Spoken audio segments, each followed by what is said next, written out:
Assalomu alaykum, hurmatli dehqonlar, mirishkorlar, uzoq yaqindan kuzatadigan biznesmenlar, tadbirkorlar. Mana bugun qo'shlarimiz o'z egalari topshirilyapti.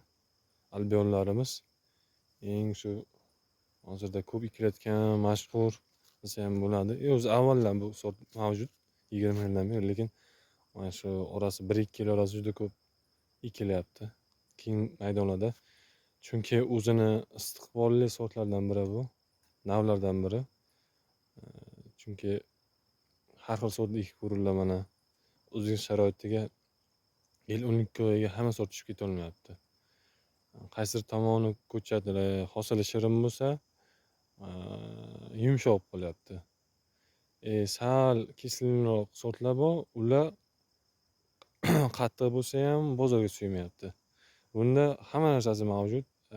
O'sha albionda mevasizdagi karamellik xususiyati bor. Anada aromatning sal ozroq xususiyati bor. Endi sal salqin yana ham kuchayadi. Bleski bor, qattiqligi bor. Mevasi saqlanish muddati uzoqroq. Masalan, shu muzlatgich holatda 15 gradus, 20 gradus holatda ham 7-10 kun turib beryapti. Ochiq holatda 1-2 kun qimirlamay turib beryapti. Boshqa sortlar oqib ketadi bu vaqtda. Mevasi yumshab. Shuning uchun ko'pchilik ekyapti bu sortni. Qishda ham hosil olyapti, yozda ham olyapti, kuzda ham olyapti, bahorda ham olyapti. Yil 12 oy davomiy hosil bu.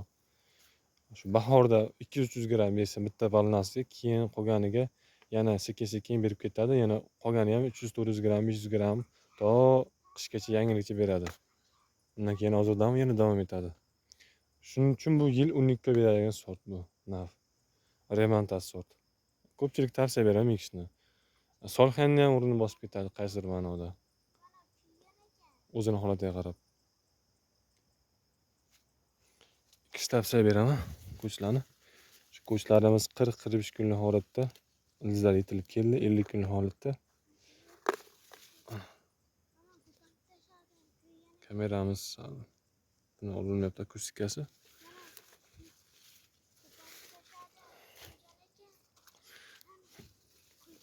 Mana ko'chlar ildizlar holati yetilib kelgan.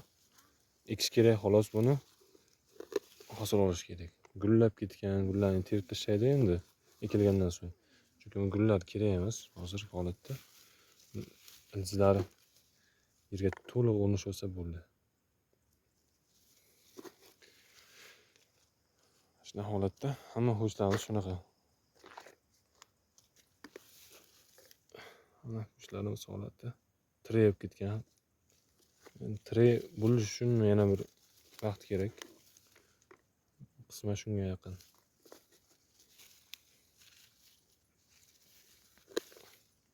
Mana go'shtlarimiz holati.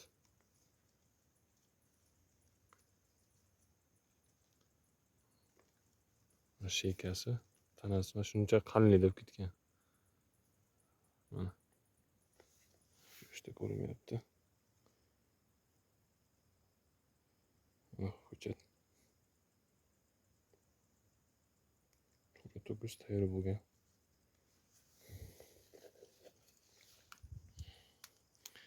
Ekish tavsiya beraman.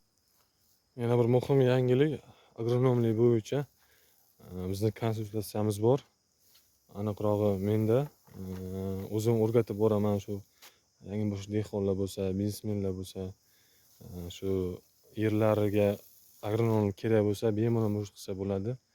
Shu agronomlik xizmatimizda 1 yillik yoki necha yillik bo'lsa, shartnoma qilinma kelishib olinsa, o'sha qarab beramiz.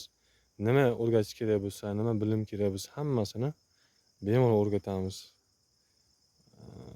Chunki bu biznesni qilaman degan xohlovchilar ko'p, lekin bilim darajasi pastligi uchun endi zo'r sortlar bo'lsa ham hosil ololmayapti.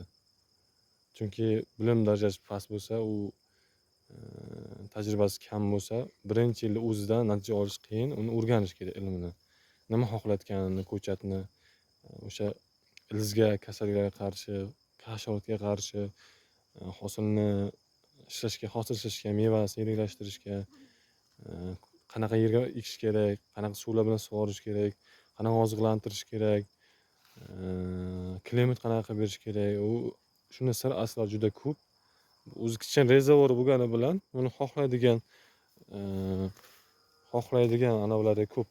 Xohish istaklari o'shalarni qilib bersa, 1 yilda bir tubdan birinchi valnasidan 300 gramm, 250 gramm, 300 gramm, 400 gramm chiqishi ham mumkin. Mevasi reglashtirishga qarab, kasallik chalinmasiga qarab, boshqasiga qarab, keyingi o'sha bahorgi may oyidan keyin valnasidan keyin yana 400-500 gramm berish ehtimoli yuqori. Faqat qarashga qarab, yer mos tushishiga qarab sortga.